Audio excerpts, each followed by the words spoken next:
இந்த சந்திரன் ஆதிக்கத்துல பிறந்தவங்க வந்து எப்பயுமே வந்து ஒரு தொழில் செய்யணும் அப்படின்னா ரொம்ப குழப்பங்கள் ஏற்படும் இவங்களுக்கு வந்து. நம்ம எடுக்கிற முடிவு சரியா தவறா அப்படிங்கிற மாதிரி எடுப்பாங்க. அப்ப இவங்க வந்து என்ன செய்யணும், கூட்டா தொழில் பண்ணக்கூடிய அமைப்பு இருந்தா ரொம்ப நல்லா இருக்கும். இவங்க தொழிலுக்கு வந்து கூட்டாளிகளா எடுக்கக்கூடியது வந்து 1ஆம் நம்பர்ல பிறந்தவங்கள தான் இவங்க வந்து எடுக்கணும்.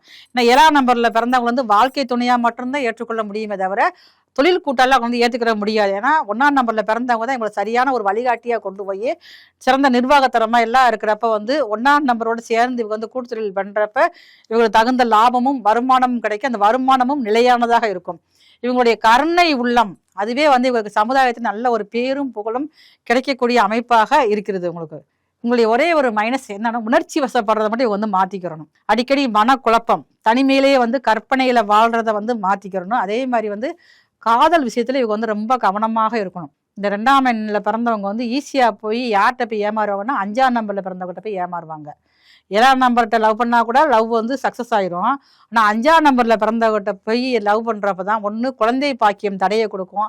இல்லைன்னா காதல்ல ஒரு ஏமாற்றத்தை கொடுத்து தற்கொலை வரைக்கும் போகக்கூடிய அளவுக்கு வந்து இவங்க முடிவில் எடுக்கக்கூடியதா இருக்கனால, அது காதல் தோல்வியால யாரு மனசுல பாதிக்கப்படுறாங்க அப்படின்னா, சூசைட் பண்றவங்க எல்லாருமே வந்து 2ஆம் நம்பர்ல பேர் வச்சவங்க, 2ஆம் நம்பர் ஆதிக்கத்துல பிறந்தவங்க தான். அவங்களுடைய பெயர் கூட்டத்துலாம் கூட்டினமே 2ஆம் நம்பர் வந்துச்சு அப்படின்னா, அவங்க வந்து ரொம்ப ரொம்ப கவனமாக இருந்தால் மட்டும்தான் இவங்க வாழ்க்கையே ஓட்ட முடியும். ஆனா சமுதாயத்தை நல்ல பேர் இவருக்கு வந்து கிடைக்கும். அந்த பையனா நல்லா பேசுவானே, நல்லா இறக்கப்படுவானே, இப்ப பார்த்தாலும் ஒரு பேச்சுல வந்து ஒரு கனிவு இருந்துகிட்டே இருக்கும். அப்படி உங்களை சுற்றி உள்ளவங்க வந்து நல்ல ஒரு குணங்கள் தான் உங்களை பத்தி சொல்லுவாங்க, தவறான குணங்கள் எதுவுமே வராது உங்களுக்கு வந்து.